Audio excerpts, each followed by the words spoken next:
Good evening, America.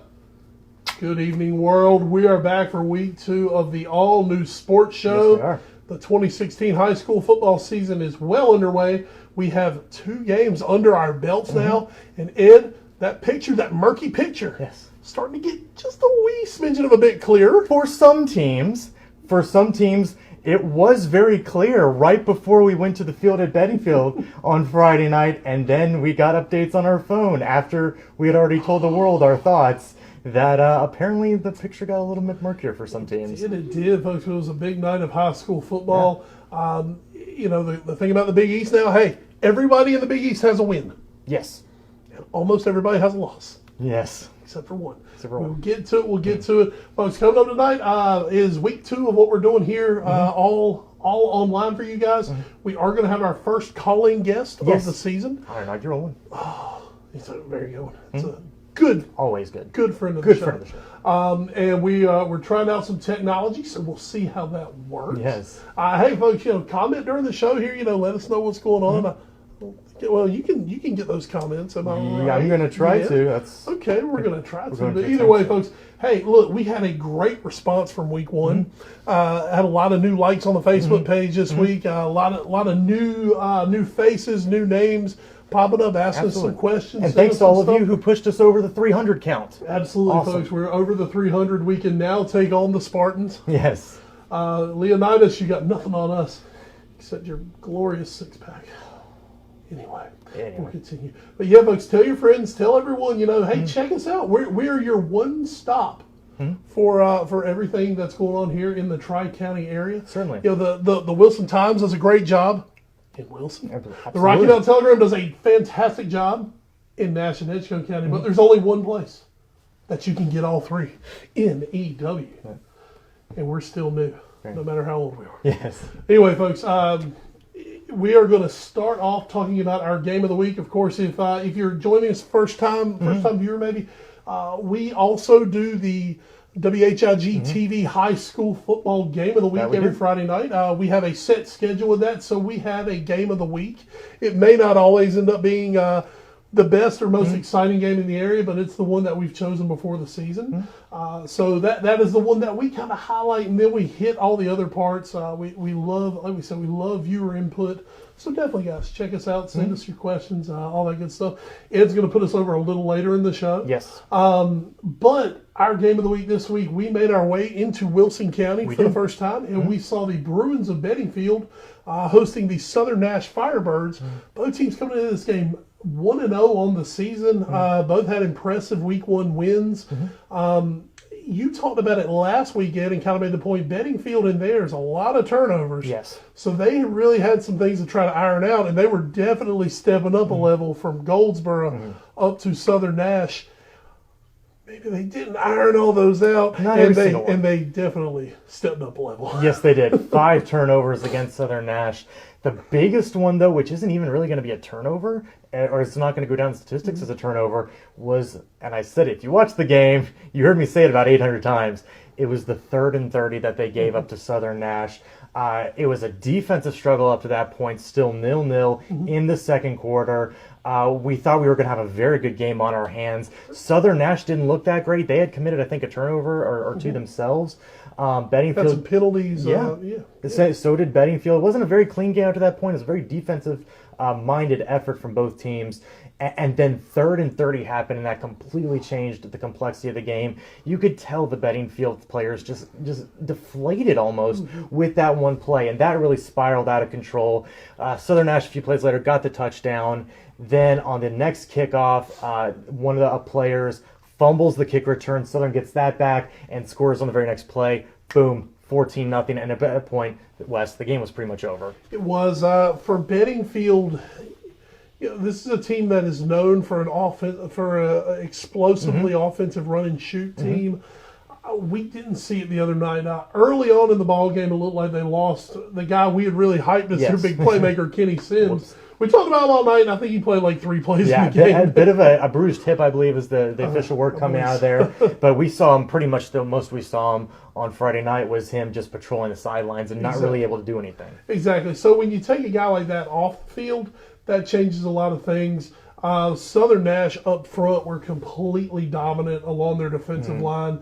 They were getting massive penetration on running plays. Whenever Barry Bullock, Mr. Chapman, whoever they decided to take snaps at the moment, whoever was taking snaps, if they were dropping back looking to pass or roll out, they were under a lot of duress. And Southern Nash showed up to play, and I think after they got that score and then that quick second score on the board, I think that kind of woke them up maybe out of a little funk they were in. And that team really set about going on and, proving their point on the night. Final was 48-0. And we might still be out there if not for the running clock. That and you know what? Didn't want to end. Bedingfield did have one more chance in that game. It was 14-0. That's right. I believe this was still second quarter. Southern had committed a turnover. They had a very poor offensive series.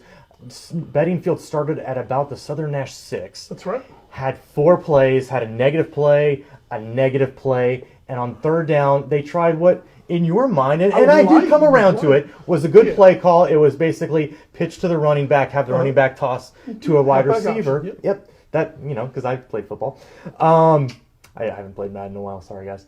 But that instead of reading the defense, seeing that the wide receiver was double covered, the running back threw it right into double coverage, picked, and that was really Bedingfield's last chance. If they could have scored there and made it 14-7, maybe we could have had a game on our hands. But at that point, that just killed them. Well, and then what happens after that? I believe it was that drive. Bedingfield or Southern Nash, I think, had a penalty on first down, and then broke an 88-yard run that got called back.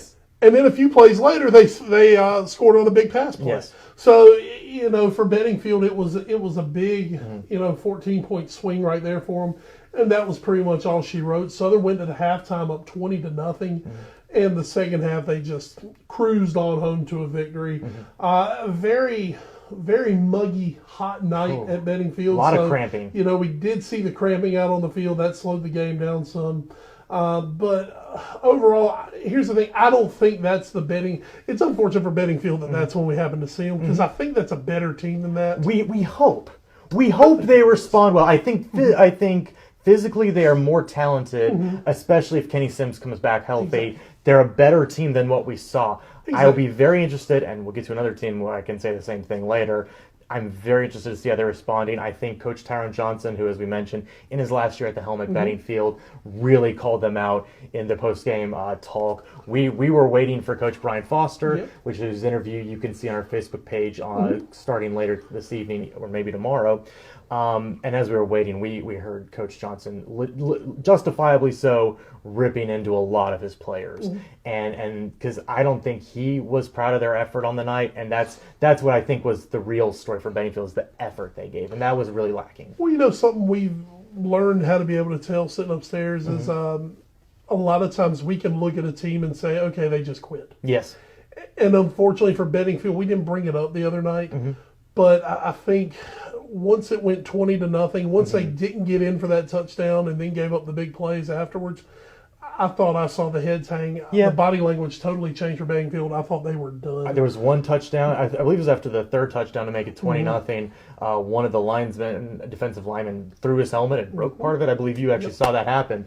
So that was just kind of the mood on the night. There was a lot of maybe some finger pointing, and you hope a team like that can come back, because, like you said, I think Bedingfield is a lot better than what we saw, and that conference might be up for grabs. That's the other thing. Now, of course, still in their schedule, they should still have Fike and Hunt. Yes, they do. Which, those are not going to be. No. Those are going to be tough football games. But Bedingfield historically schedules a tough non-conference. They're always playing Hunt and Fike. Those are always two quality teams. Tell you the other two teams. Go right ahead. The other teams they're going to have to go, and this is a pretty decent team as well. They're going to have to go to Green Central, and then they're going to have to go on the road as well to their conference opponent next year, Nash Central.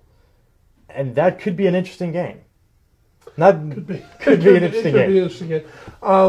So, this is a team that I'm not expecting to have a great-looking record coming out of non-conference. But once again, they didn't do that last year, and they put in a nice run, finished second in their conference last season. Here's the deal. Washington, down. Southwest, we love you. down. Probably. Farmville Central, I believe, got a nice win the other night. They are 2-0. They beat North Lenore 14-7. That's right. They got a win. But, those have been the two big dogs the last few years. Have been Washington and Southwest Edgecombe. They're both sitting at 0-2 right now. I think this is a Bedingfield team that can rebound. Mentally is going to be the big thing for them because, like you said, it's not going to be an easy road to get to conference.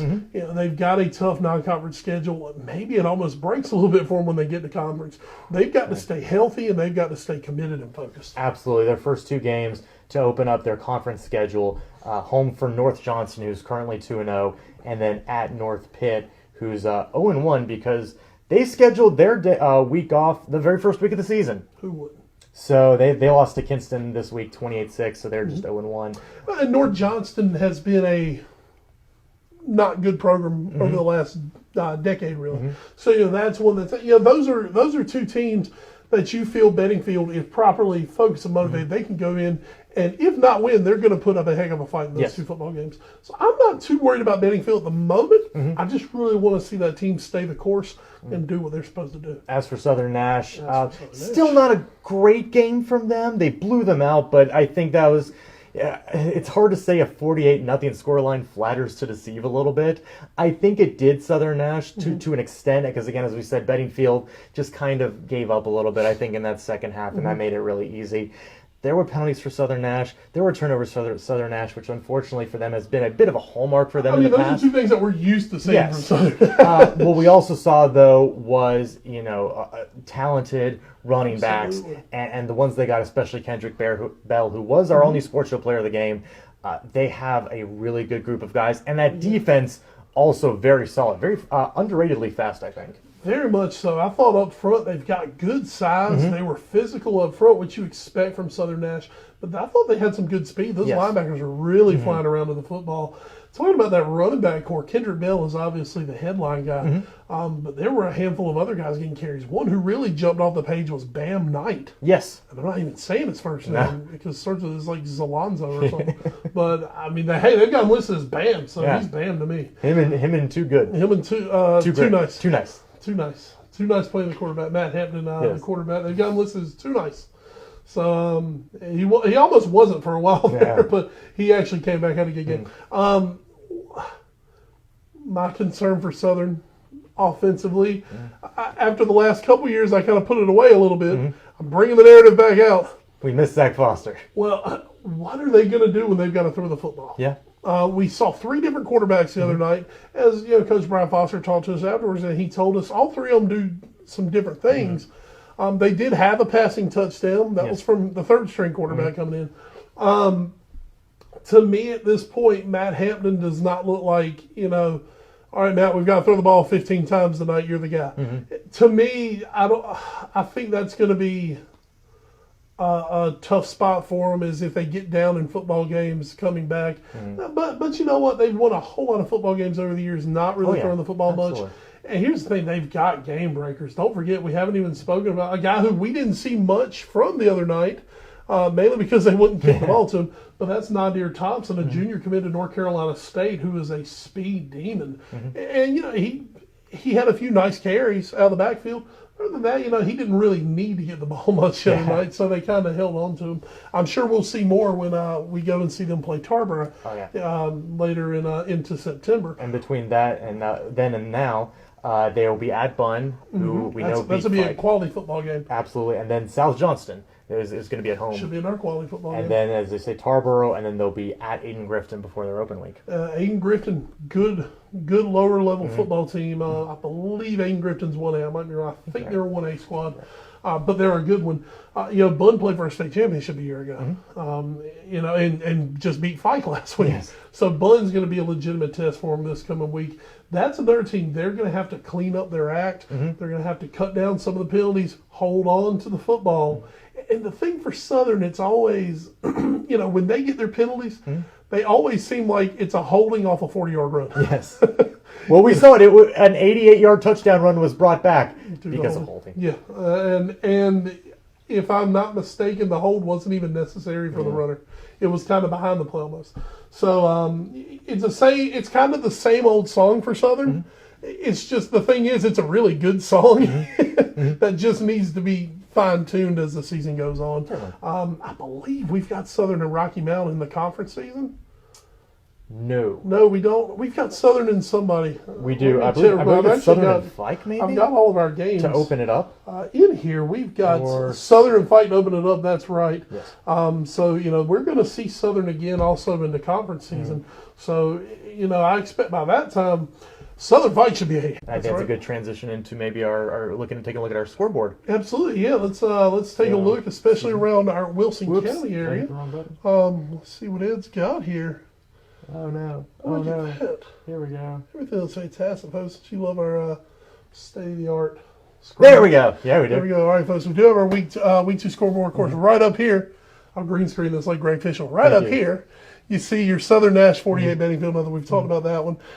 Coming over right here, let's talk about Hunt. Hunt beating Hertford County 27-12. Warriors getting their first win of the season. Big. I picked against them mainly because they were going to Hertford. I was like, that's a tough trip to make.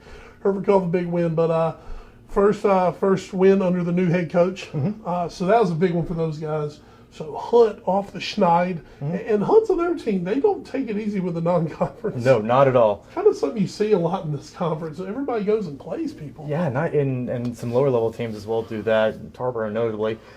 Fike or no, going to Oh well, I was pointing downward. So you want to go like this. So Nash Central, big ups, 44-6 win over Smithfield Selma. I believe that was their win last year. One of two last year. They beat North Johnson as well last year, I believe.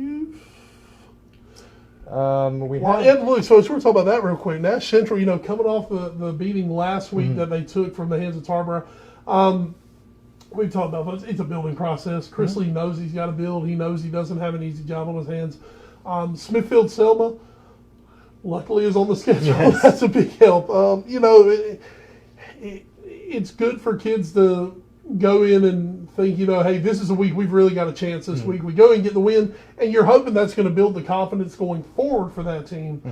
But, for Nash Central right now, nothing to sneeze at, beating anyone, and going and putting 44 points on the board. That means that offense should have gotten some good reps the other night, and hopefully some of those good habits are going to carry over going forward for the Bulldogs. A game we'll certainly talk about with Josh Walfish in just a little bit here. Middle Creek 37, Rocky Mount 20.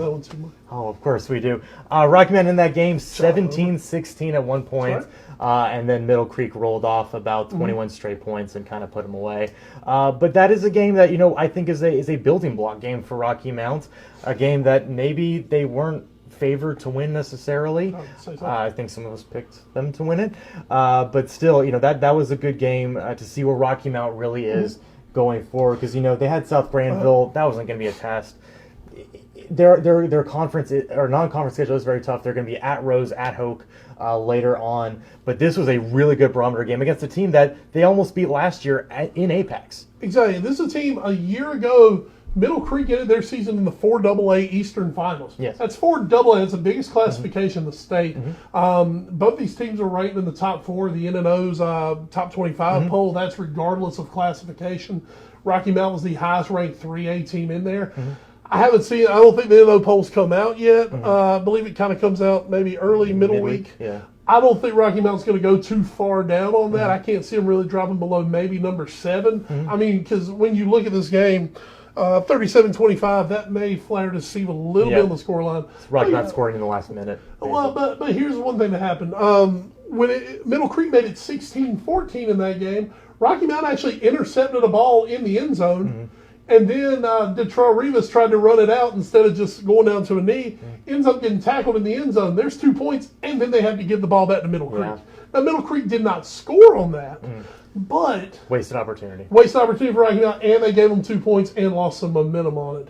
But for the Griffons, no Sherrod Green again this week. Hoping every week you're going to get that guy back, just from a leadership standpoint. Well, leadership standpoint, and also the fact that he's the linchpin of that defense. Right. I mean, the guy's going to the University of South Carolina for a reason. He's really good. That said, Artavius Richardson had a huge step up the other night. They were loving him on Football Friday. So.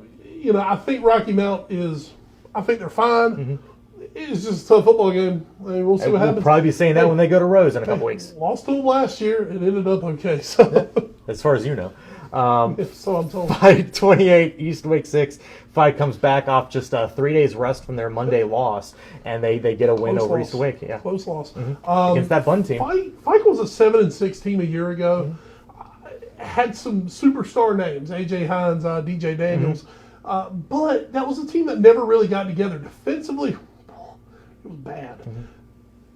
They brought back a lot of those guys, though. They're a year older, year wiser. They've got experience.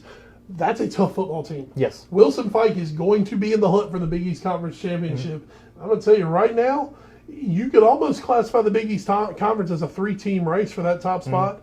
And don't count out this little team down here either. Despite what happened. We'll get there in a second. Yeah. But I think Fike has the horses and may have the weapons to challenge for the Big East this year in what I think is going to be a very, very tough Big East conference this year. Yeah, absolutely. And one of those teams unfortunately suffered a horrendous loss on Friday. Northeastern 27, Northern Nash 24. Northern Nash up 21-0 in that game and cannot close the door on Northeastern. This is a score that, had we not known it was 21-0 Northern at one point, we would not have been shocked to see. No. Northeastern is a very good football program. They're one of the best 2As in they're Eastern playing North this Carolina. team in a few weeks. So we'll have to see how Hunt deals with that. But Northern Nash, as I mentioned with Bedingfield earlier, I'll be very interested to see Randy Raper, great head coach. And we're going to have that game this Friday night against Tarboro. That's right. How are they going to come out against them? Against a Tarboro team that, as we'll see when we go to the next page on the scoreboard, has been steamrolling people so far. The thing is, we were sitting there the other night. If you happen to see our post-game show the other night, I thought that game was already over. You sounded so sure. I went with it. This. I was so I saw Twitter wrong. Please excuse me. I thought I'd seen final. I thought it had ended up being like 24-17 or something. And the next thing I know, oh god. So we really hyped that as a battle of undefeateds. But it should still be a good football game because that Tarboro or that Northern Nash defense, folks, for whatever happened, we haven't even really heard the story. We're going to talk to Josh Walfish a little bit. That's still really good defense. Do not sell that group short. Let's go to the next page. Next page. This is a big game, I think. North Edgecombe 14, Southwest Edgecombe 12. I think on paper that's your upset of the night. Yes.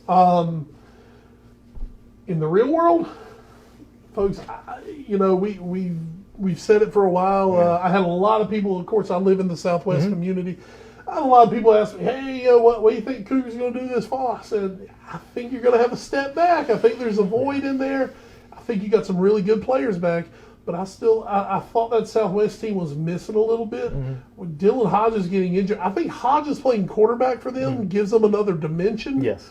With Dylan Hodges not being able to take snaps for you, offensively, they just didn't have any answers the other night. Now, granted, North Edgecombe, who I think we kind of undervalued a little bit with the loss of Antoine Pittman, some other players, they're a good football team this year. They've got the big young man, Montrez O'Harrell's younger brother, who there's a really good story about in the Telegram this week. 6'6", 330. Size. He is a road grading monster. And they sit there and play him at nose guard, which is a guy who played some center in the past. You know, I'm a big guy. I'm equaled up to him about in size, but most high school centers, you're talking 5'10", about 200 pounds. They don't want any of that. No. And from what we hear the other night, he was just blowing up that line. Southwest doesn't really have much of a passing attack, so they didn't really have an answer for it. Ahmad Lyons is back. He's a game breaker kind of guy for them. They've got a couple other good backs. They've got a solid quarterback, and that offensive line, the right side of that offensive line, those guys are monsters. And if they can stay healthy and they can stay consistent, North Edgecombe is a team that can really do some damage. I don't know if they're Tarboro level. Maybe the second best team in that conference, though. Yeah, maybe the second best team in that conference. And don't forget, they're not going to play in Tarboro's. They play in the small 1A, where we've seen them not be that great before and get to the third, fourth round playoffs. So that's a team this year. If they can keep those big guys healthy and keep those backs behind them healthy, that team can make a run. Last quick thought on that one. You mentioned Dylan Hodges not being able to take snaps. Trey Williams, who did, fumbled 5 snaps. That's going to be a growth experience. Well, and I believe they went through 3 centers the other night as well. Once again, which was an issue last year too. Because the giant monster Harold Manchild was on the other side. So that didn't help. Tarboro 28, Washington 0. This is a series Tarboro's had the better of the last couple of years, and they look good. They do. I can't wait to see them Friday night. And that said, from what I understand about the game the other night, Jeff Crack wasn't overly thrilled with their performance. He never is. Until they win a state title. Yes. And then they pop a 28-0 on them. Tarboro is a team that I think is just going to continue to get better. Their biggest thing, much like a lot of teams, but especially for Tarboro, a team who has the caliber to go win a state title, got to keep the key guys healthy. Certainly. Big win for Rocky Mount Academy, 49-2 over Halifax Academy. What are you doing giving up a safety, RMA? But big win for Terrell Hudgens. Come on, T-Mobile. In his second year at the helm of the Eagles. That's a good win for them. And absolutely. A team that, we talked about it last week. They're coming back from being the hunted last year. Yeah. Now they've dropped more back into that hunter, and I think right now they're playing that role well. They're going to be a tough out for anybody. Certainly. And finally, a former RMA opponent, Word of God 36, Rocky Mount Prep 16, back in the 11-man football. Maybe the less said, the better. Sure. I mean, I'm not going to sit here and tell you I know everything about Rocky Mount Prep football because we don't get a lot from them. It's very hard just to find that score on Friday night a lot of times. It does set up a very interesting battle next week at Northeast Carolina Prep. That's right. That's kind of a rivalry game. Northeast Carolina Prep up there in Tarboro, Rocky Mount Prep obviously in Rocky Mount. Yes. The Kippers won again. Good for you. All right, so that is going to do it for our scoreboard. I got to see what we have next here. Going to really quickly go through one per... you didn't see nothing. You didn't see nothing. Would you like me to make a phone call that way? You can. I believe we might have something while you make that phone call, though. Go right ahead.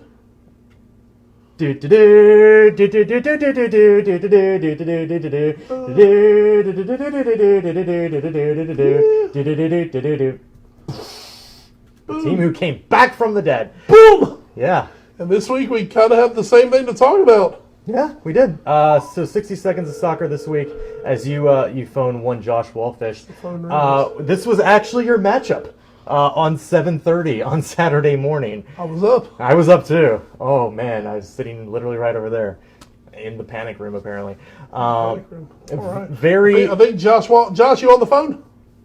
I am on the phone. All right, Josh, ready to sit through his mandatory 60 seconds of soccer, and then we will jump right in with Josh Walfish. So, Ed, have we got 60 seconds on the clock? We do. Tell us your side of the story. For playing an incredibly terrible 1 hour of football to come away with a point is huge, and I believe I somewhat called a Danny Rose winner on Friday night, which when you win a point is good enough for a winner. Spurs have a lot to iron out. One being who they're going to finish getting in the transfer window as the selling of Nace or Chadley to West Brom. It does look like it's going to go through. So there's been talk of Wilfred Zaha from Crystal Palace as well as Isco from Real Madrid. Speaking of ironing, yes, that's probably what James Milner went home and did after he scored that penalty the other day. Yes. I thought Milner gave a pretty good reckoning of himself playing left back. Got blasted though for the got caught out on the goal, but once again, it's a guy he's filling in. So I can't expect the world from him. Better than Alberto. I thought Liverpool played a good match actually, and I think they're getting a lot of plaudits from the English media. Got to keep a clean sheet. Got to try to keep the clean sheet, and also, I don't know if I don't really want to see a real striker up front. Yeah. I mean, that Daniel Sturridge guy kind of is good at putting the ball in the net. Yeah. But that said, also in the market, Liverpool not quite done. We might get Pulisic. I don't think it's going to happen this summer, though. Apparently, we made an £11 million bid for him. Wow. But I don't think it's going to happen this summer. Liverpool still in Ante Coric. Yes. The latest apparently turned down going to Man City because he didn't want to be immediately loaned back out. Yeah. So we'll see. He's definitely not going to Chelsea. By the time we come back next week, we will have the transfer window slammed shut. Are we actually going to be able to do like basically a deadline day end on a Foreign Affair podcast? Oh yeah. Well, it'll be over by then, huh? Yeah, we'll start like 2 hours after it closes. Yeah. So yeah, we will get. We'll talk more about that later. We got Josh Walfish on now. That's right. We're gonna bring him on. Josh Walfish, welcome to the revamped all new sports show. Oh my God! I've been waiting for this day for such a long time, Bob. Oh no! Hey, could you grab that? Yes, I can. Thank you. All right. Josh Walfish. Well, Josh, we are obviously thrilled to have you. You are, if not our favorite, by far one of our favorite guests over the years here on the All New Sports Show. Josh, of course, folks, from the Rocky Mount Telegram. And that said, he's covering Nash, he's covering Edgecombe County. Josh, we talked about a little bit about what maybe to a lot of people was an upset on Friday night. And I believe that's where you were with North Edgecombe and Southwest. Am I correct? Yeah, I mean, it's one of those things that people look and they're like, oh, Southwest always beats North Edgecombe. Therefore, oh my God, North Edgecombe wins, and it's an upset. But in reality, I really thought North Edgecombe was the favorite the entire week. And it's funny because after the game, I went over and talked to the Cougars coach, John Cobb, and one of the first things out of his mouth was, Josh, you were mighty prophetic tonight. Because the one thing that really concerned me about Southwest team is their offensive line. You know, having Dylan Hodges, but more importantly, having Jeremy Hood. Jeremy Hood did not play Friday night against North Edgecombe and barely played. Having him on a gimpy ankle was not helpful. They moved Russell Myers to guard. They moved Dylan Hodges to guard, trying to get some sort of push there. But North Edgecombe has 2 300-pounders that they rotate in and out at nose guard. And all they did was they just basically, after the snap, pushed the center over into Trey Williams, and Trey Williams fumbled, as I said, 5 times. And that size that North Edgecombe can put on the defensive line was too big for Southwest Edgecombe on Friday night. And despite the fact the Cougars had a couple of plays where they were able to sort of exploit North Edgecombe with the mismatch, other than that, really, it was all Warriors all night. And just talking about the size, you had a really good article this week in the Telegram about the big 6'6", 330-pounder for North Edgecombe, who has a very good lineage. His older brother, Houston Rockets forward Montrezl Harrell. Just talk about the young man and talk about the impact he had on that game specifically. Well, I obviously, Hugh. Davis Harrell had a big impact on the defense line, like I mentioned, running over the center and really causing havoc in the Southwest Edgecombe backfield.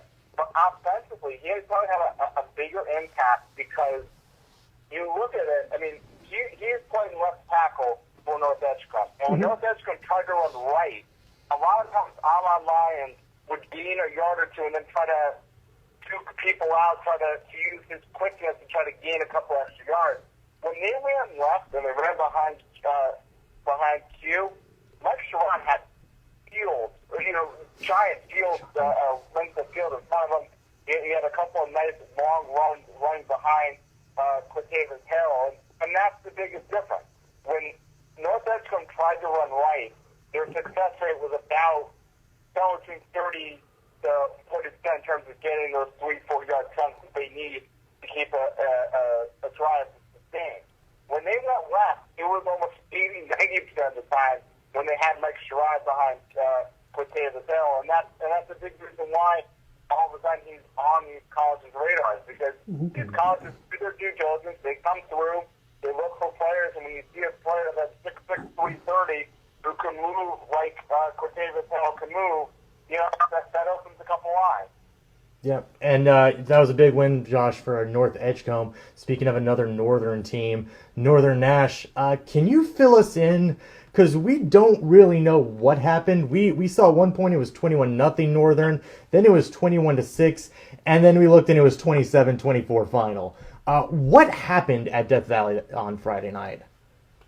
Well, the biggest thing I think was, and Coach Randy Raper told our intrepid sports editor, Jesse Memory, that after the game was Northern Nash was deep in their own territory, and he called a pass play for quarterback Tyler Bluntsky, and Bluntsky just threw an interception, and all of a sudden the Knights had a short field.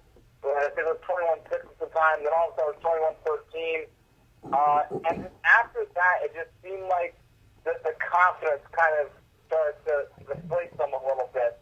And one of the more interesting quotes, I think, from Randy Raper was that as the game, the fourth quarter progressed, you saw a lot more panic on the Northern Nash sideline than you ever saw on the Northeastern sideline. You know, the Northern Nash went 6+ quarters without giving up a point this season. So if you're Northeastern, you're not able to sustain the type of offense they were able to sustain week 1 against Plymouth, you could think that could rattle some kids. You thought maybe that could be a big impact, but you know, Northeastern stayed calm, they stayed poised, and eventually, from that experience of being in a lot of big games in recent years, started to pay off in a way that Northern Nash not used to winning. Mm-hmm. And I think it got to the point where all of a sudden Northeastern, almost like in basketball, Northeastern made their run, and Northern Nash just couldn't survive it. Mm-hmm. Well, tough inning for the Knights. You know, let's go over. Let's slide over a little bit more in Nash County, and let's talk real quick about what was the big, highly anticipated football game of the week. Maybe between Wake County and Nash County, Apex Middle Creek coming to Rocky Mount, a game that was really good last year. Middle Creek taking on the Griffons, and Rocky Mount had a second half lead, and then just were not able to hold on and not able to hold off Middle Creek. Yeah, but it's one of those things that if you're Rocky Mount, I think you're frustrated because you know, DJ Sanders said this last week after the beat South Granville, like, this was going to be a statement game for them. If they could beat Middle Creek at home, that was going to be a big statement game for them. Mm-hmm. But one of the big things I took away from this game was they weren't scared. They didn't back down. They came down. You know, they found a way to score that late touchdown, make things interesting, you know, force Middle Creek to really play it out. I think that's what you can ask for from Rocky Mount. Mm-hmm. Now, things could get a little bit tricky for them if they're unable to beat Rose this year. And very similar to last year, they have to report a potential 9-1 record. Yeah. You know, then you're almost, you know, putting your trust in other teams to either lose or perhaps more importantly to get some of what they got last year in avoiding padlock. But I think Rocky Mount showed itself a lot better than a lot of people were anticipating. Mm-hmm. And because of that, I think there's a lot for them to be proud of. Obviously, a lot for them to correct and work on. Like you mentioned, the Big East is not going to be a very easy conference for them. But they showed a lot, and I think more importantly, they showed they can play a great defensive game without Sherrod Green. I mean, Artemius Richardson has taken his game to a whole new level in these first 2 weeks, and that has been absolutely critical in terms of Rocky Mount having the defensive success that they've had through the first 2 weeks. And speaking of Sherrod Green, I mean, Artemius Richardson, those guys have really picked it up. All right, let's put a Division I linebacker back in there. What do we have any idea of a timetable on when Sherrod Green may be back? It's funny because I was talking with a new reporter, Ethan Joyce, in the office, and the first thing I kind of told him was I said I was going to be very surprised if Sherrod Green didn't play Friday night, and obviously he didn't, because my thinking was he was going to go out there, he was going to try to play Middle Creek, and then take the next 2 weeks off before they play Rose. Mm-hmm. Now, if I'm Jason Battle, I'm waiting till the Rose game. I'm kind of, you know, putting him in for the Rose game. That's really the first time, because I would hate to see him re-hurt his hand in a game Rocky Mount should win fairly handedly. But, you know, like you said, it's a Division I linebacker. You want to put the Division I linebacker on the field as much as possible. So if it was up to me, my guess is the Rose game is when we first see him. But from everything I've heard from him and from what we've heard from Jason Battle, it seems like a more accurate thing would be 2 weeks. That's better than 22 weeks. I think that might be Hoke. So I think that's probably a more accurate timeline for him. All right, Josh. Really appreciate that. Let's get one more. Let's finish out Nash County. Okay. Because I got to talk about those Nash Central Bulldogs, those 1-1 Bulldogs. Sure, Josh, just talk about the mood. I guess I'm sure Jesse or somebody's talking to Chris Lee. Just talk about a little bit of the mood around Nash Central after getting the big win this week. It's one of those things I was at their first game season And the first thing that stood out to me from watching them is how markedly improved they were from the past 2 years. And, you know, I remember talking to Chris Lee about this, and he's like, you know what? To people like you, to people like me, no doubt about it. You look, and they look so much better than they've been the past 2-3 seasons. Now, obviously, when you lose 42-0 to Tarboro, to the outsiders and maybe to the kids, it looks like, oh, we haven't made any progress. But there's been significant progress made by Nash Central. I think by winning that game, that's only going to help build the confidence into a critical game for them this Thursday at home against North Johnston. They lost to North Johnston by one last week. Last year, I should say, when they were down their kicker. And think about that. If they win Thursday, Nash Central has a winning record. When's the last time Nash Central had a winning record? You know, that's the type of thing that can be so important to a team's psyche. Because, yeah, like you guys mentioned before, they should have used Smithfield Selma. The fact that they won that game handily speaks volumes. But now it's not following them up with another great performance. They're following them up with a victory. If they can put together 2 in a row, all of a sudden, that's a different sort of mentality that's going through. You look at the Tarboro game a little bit differently, and maybe you look towards the rest of the season a little bit differently, and maybe, you know, they think, hey, maybe we can steal one against, you know, probably Hunt is probably the weakest of the other 5 Big East teams. No, I'm not going to go out on a limb and say the Bulldogs beat Hunt, but maybe all of a sudden they can give Hunt a battle. Maybe they can give Northern a scare. Maybe they can give Pike a scare. I don't think they can touch the Southern or Rocky now, but you know, maybe they could start giving a couple of teams more of a scare than they gave last season. Very good to hear. Very good to hear about that. Josh, we thank you so much for hopping on with us, and we look forward to talking to you more as the season unfolds here on the All New Sports Show. All righty, guys. My favorite Sunday night activity by far. Thank you. Josh, we'll be in touch. All right, thanks, guys. Later, buddy. Oh, that's great. I don't want to know his other Friday, Sunday night activity. Probably the same as us, not watching the NFL. That's true. Woo-hoo, it's a good one. Ha! All right. So we've kind of done our wrap up for week 2. Let's put a bow on week 2. And let's put a bow on week 2, Ed, by taking a look at the Crystal Clear Pepsi 6-pack. Folks, the sponsors sent in product this week. Yes. It's very We nice. single-handedly got this back. We did. That's very good. That is tasty. Looks good, my friend. Looks good. That looks pretty good. Not great, but it looks pretty good. Hey, somebody's going to have a winning record in this bad boy. So we have our 6 picks were Southern Nash Bettyfield, Southwest Edgecombe, North Edgecombe, Tarboro, Washington, Rocky Mountain, Middle Creek, Hertford, Hunt, Sorry, Hunt. and Nash Central, Smithfield, Selma. You got Southern, Tarboro, and Nash Central correct. Got the blowouts in. Yeah, that's about what Tony did too. Tony did have one more correct.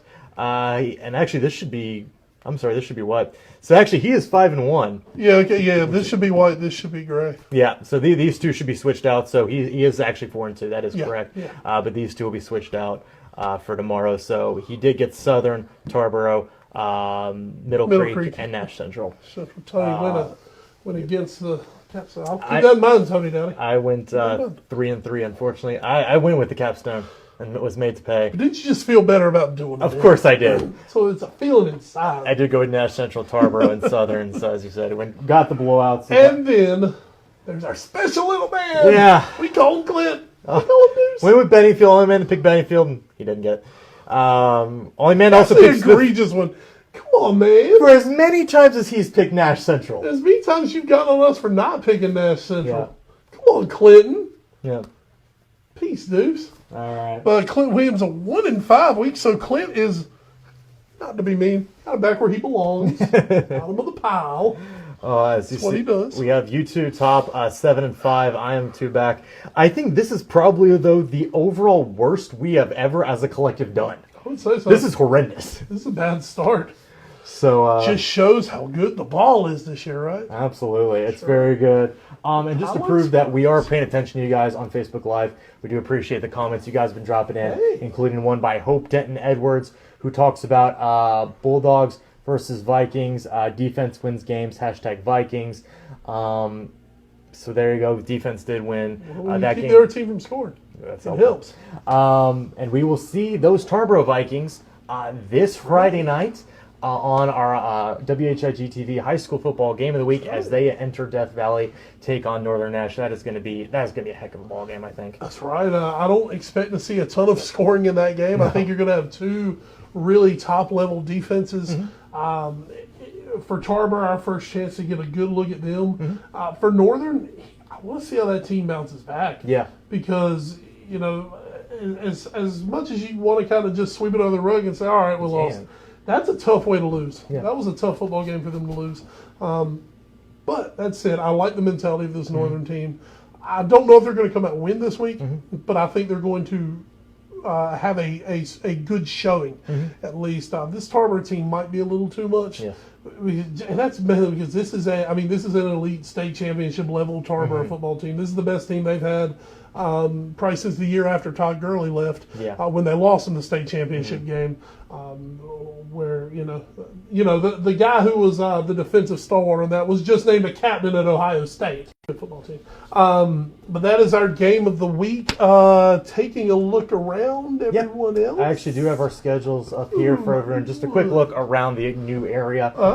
Fike will be at Kinston this week, and as well as Hunt at Corinth Holder. So as we mentioned last week, they're kind of doing Northern Nash's first two games this week, 3 and 4. By the way, Corinth Holders put 40 on the board this week. I think they put 40 on the board and beat Clayton 40-35. So, hey, sorry, Hunt. Defense. Should have gotten in week 1. So those games are going to be this Friday. And remember, this is the Labor Day weekend. That's right. So some teams we play I on think Thursday. some of us don't get holidays. Including Nash Central. They'll be taking on North Johnston at home on Thursday. Rocky Mount on Friday will be playing Hertford County. Southern Nash will be on Thursday. They will As be Rocky Mount. And for Rocky Mount, real quick, folks, something a scheduling quirk. Rocky Mount will play their third straight home game. They're on the road for the next 5, which means Rocky Mount will be at home again until October for the last two. For the last 2 games of the season. They will play 2 of the next 3 because actually they're home for Fike, which is conference game 3 for them, and they got to go back on the road to Southern Nash. Oh, that's right. They did switch it around. I'm sorry. It is. It's conference game 3. But I think they do play. I think it's still 5 straight on the road, though. At Edenton, at Rose, at Hoke, at Nash Central, at Hunt. So, with the bye week in the middle there. So, folks, go see that Griffon Stadium for the last time for about 6 good weeks. The Eastern Plains Beddingfield will be at Green Central on Friday. As for Southwest Edgecombe, they will be at South Central, my alma mater there. So that could be that's one they've had some luck with the last few years, but this year could be a little bit different. So we don't know anything about South Central. Nope. It's there. Back in the 1A, in the Two Rivers, North Edgecombe off this week, according to the schedule. So they won the holiday. They are off. Tarboro, as we mentioned, they are at Northern Nash. So go check that out. That's what we'll be. Yes, all right, Ed. One big thing coming up. Keep your eye on this week. Baseball rosters will be expanding. Yes. Good chance we'll see Brian Goodwin heading back to Washington. So that's definitely something for you baseball fans. So maybe next week we'll have a Brian Goodwin update. Exactly. That's on. Well, what is it that starts next week? It seems like something. College football. The international break. International break. College football's back in. We love college football. We do. We don't so much like their Sunday counterparts. Sundays are all new sports show days. That's true. That's the way it works right here, folks. Sundays are reserved for the all-new sports show, but Saturdays get your football feel. I think maybe the couple big games this week to look for: Alabama, Southern Cal opening up the season. Tell you, if it was 1974, it'd be amazing again. In Atlanta, it'll be UNC versus Georgia. That's right. 2 teams that are, or at least one team that's near and dear to both our hearts. That's Georgia. Yes. And Georgia going to be starting true freshman quarterback Jacob Eason. It looks like number 1 quarterback prospect in the country last year. He looks like he's going to be starting for the Bulldogs. Anybody from around here play for Carolina? Mm-hmm. Oh, well. It's hard as. Wesleyan kicks off next week. Yes. In 2 weeks, it looks like we'll be doing some Wesleyan football, maybe September 10th. Maybe. Maybe do Wesleyan and that little Mount Union, They're who's okay. only the greatest Division III program. They've won like 24 straight conference titles and been in I think since 1998, they've been in every national championship except 2. Those 2. You guys are not welcome back on campus. Nope. That's all we can say for you. So, international break on the footy. Yeah. We'll be talking more about that on the Foreign Affair podcast. Right. New episodes every Thursday. You can catch up with those on our Facebook page. Right. You can also see those on our Twitter for that one at AFA Pod. Mm-hmm. You can catch us, this show, on the Twitter at All News Sports Show. Wes, you are? I'm at Wes Bradshaw 21. I am at Edward Green. We need a cat. That's what I've noticed from Men in Blazers this year. We need a cat to just come up here and be our transition. You got one somewhere around here. That's true.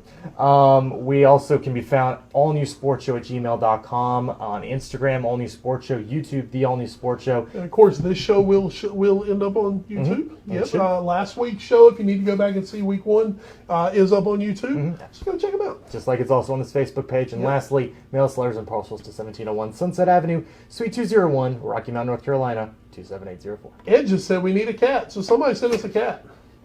A plush cat, preferably. Put care of one name producer Lee on there. Yes. That will be something. Speaking of one names, one name producer Jackie is about to take us out here. One name Phil producer Jackie is ready on the phone. So I believe that does it for this show, Wes. All right, folks. So for Ed Green, I'm Wes Bradshaw. Hope everybody enjoyed it. Leave us your comments. Subscribe, like, and leave your comments. Yes. That's the Holy Trinity, right? Yeah. Subscribe, like, and leave your comments. Yeah. But really do it for all of our stuff. Yeah, Okay? sure. Help us out. He's Ed Green. I'm Wes Bradshaw, one name producer Jackie. Folks, we'll see you guys back here next week for another episode of the All News Sports Show.